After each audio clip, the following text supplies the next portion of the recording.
Hello friends, welcome to my channel. मेरा नाम है रवि रांदड़ और हमारा आज का टॉपिक है why petrol and diesel prices in India keep on rising. जैसे कि आपको पता है, पिछले कुछ दिनों से हमारे यहाँ फ्यूल के प्राइसेस कंटिन्यूसली बढ़ रहे हैं। अगर मैं स्टार्टिंग पॉइंट 7 जून से पकड़ूँ तो वहाँ से कंसेक्यूटिव 22 दिनों के लिए हमारे प्राइसेस बढ़ते गए।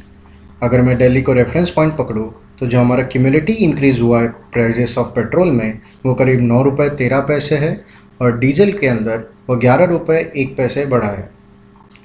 ये इसलिए भी इम्पॉर्टेंट है क्योंकि जो हमारा इंडियन क्रूड बास्केट, जिसे हम इंडियन बास्केट भी कहते हैं, जो कि एक इंडिकेटर है प्राइसेस ऑफ क्रूड ऑयल का, जो हम इंडिया में इंपोर्ट करते हैं, वो भी लो प्राइसेस बता रहा था।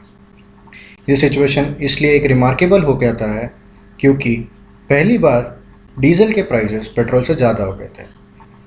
तो ऐसा हुआ क्यों? बिकॉज ऑफ लॉकडाउन, जहाँ ग्लोबल मार्केट के अंदर क्रूड ऑयल का जो डिमांड था वो गिरते गया, उसी वजह से ग्लोबल मार्केट में फ्यूल के प्राइसेस भी गिरते गए।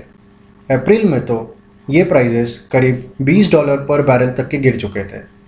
इन्हीं गिरते हुए प्राइसेस का इफ़ेक्ट इंडियन फ्यूल प्राइसेस पर भी हुआ और गवर्नमेंट ने इसके जो बेनिफिट्स है वो कंज्यूमर्स तक को पास ऑन करने की बजाय जो अपने सेंट्रल एक्साइज टैक्स और स्टेट वैट है उसे बढ़ा दिया, और इसी वजह से जो डिक्रीजिंग कॉस्ट थे क्रूड के, वो इंक्रीजिंग टैक्सेस के साथ बैलेंस आउट हो गए।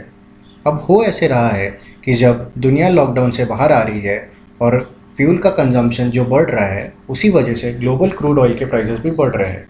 बट इंडिया में क्योंकि टैक्सेस पहले से बढ़ाए गए हैं, इसी वजह से हमारा जो प्राइस है अभी भी और बढ़ रहा है।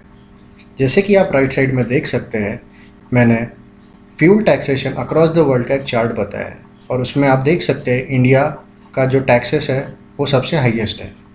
How are fuel prices decided? 2002 में जब फ्यूल प्राइसिंग का डीरेगुलेशन हुआ, मतलब इसके जो प्राइसेस है सरकार ने वो मार्केट के डिमांड और सप्लाई पर छोड़ दिए।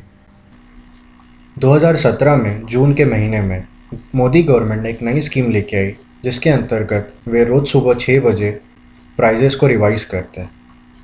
इसका रीज़न ये दिया गया क्योंकि इंडिया अपने 84% ऑफ द ऑयल डिमांड्स जो है वो इंपोर्ट के थ्रू फुलफ़िल करता है। सो जो दुनिया के जो भी क्रूड ऑयल के प्राइसेस में चेंज होता है, उसके बेनिफिट्स डीलर्स और कंज्यूमर्स तक पहुँचे एवरीडे फॉर्मेट में। इस वजह से ये डिसीजन लिया गया। इसे कहते हैं administrative price mechanism shifted to dynamic pricing. Reasons that affect fuel prices, इसमें 3 मेजर रीजंस है। उसमें का पहला है global crude oil prices.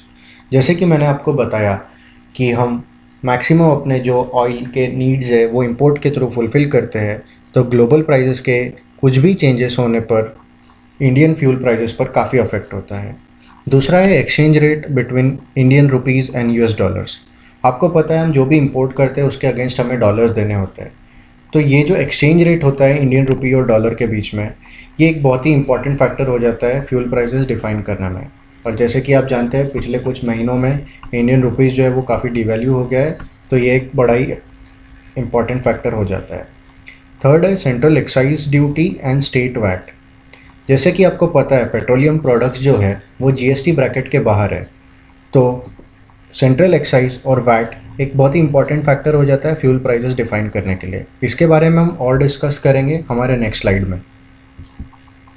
Prices comparison जनवरी और जुलाई के बीच में, जैसे कि आप देख सकते हैं यहाँ पर मैंने international prices of Brent crude oil with ocean freight included मैंने मेंशन किया है। जनवरी में वो $67 पर बैरल था और जुलाई में वो 42 के करीब आ गया। यहाँ पर मैंने एक्सचेंज रेट्स भी मेंशन किए हैं और कॉस्ट ऑफ क्रूड ऑयल पर लीटर भी मेंशन किया है।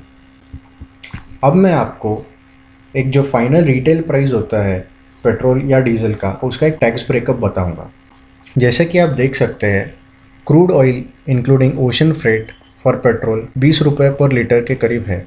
अगर उसके अंदर हम रिफाइनरी प्रोसेसिंग, फ्रेट कॉस्ट और लॉजिस्टिक्स के अगर कॉस्ट ऐड कर दे, तो जो टोटल फ्यूल कॉस्ट जो कि ready to sold to the petrol pump होता है, उसका कॉस्ट करीब 24 रुपये 92 पैसे है। अगर इसके अंदर हम हमारे सेंट्रल टैक्सेस के एक्साइज ड्यूटी और रोड सेस ऐड कर दे और कमीशन ऐड कर दे जो कि हम पेट्रोल पंप डीलर्स को देते हैं, जो कि वेरी करता है स्टेट टू स्टेट, तो fuel cost before VAT is added वो हो जाता है करीब 61.87 रुपीज़ पर लीटर। अब वैट कैलकुलेशन, अगर इसके अंदर हम स्टेट वैट ऐड करते हैं जो कि अलग अलग स्टेट का अलग अलग हो सकता है, यहाँ हमने 30% लिया है, तो ये सब मिला के जो फाइनल रिटेल प्राइस होता है वो करीब आता है 80.43 रुपीज़ पर लीटर। अब यहाँ पर अगर हम देखें जो तो हम टोटल टैक्स पे करते हैं against the total cost of fuel, वो करीब करीब 64% होता है टोटल कॉस्ट के, जो कि दुनिया में सबसे हाईएस्ट है। हमें ये भी समझना बहुत ज़रूरी है कि लॉकडाउन की वजह से जहाँ हमारे रेवेन्यू में सेंट्रल और स्टेट गवर्नमेंट में काफ़ी फॉल हुआ है, तो उनके लिए रेवेन्यू जनरेट करने के लिए ये एक्साइज ड्यूटी बढ़ाना और वैट बढ़ाना ज़रूरी सा हो गया था।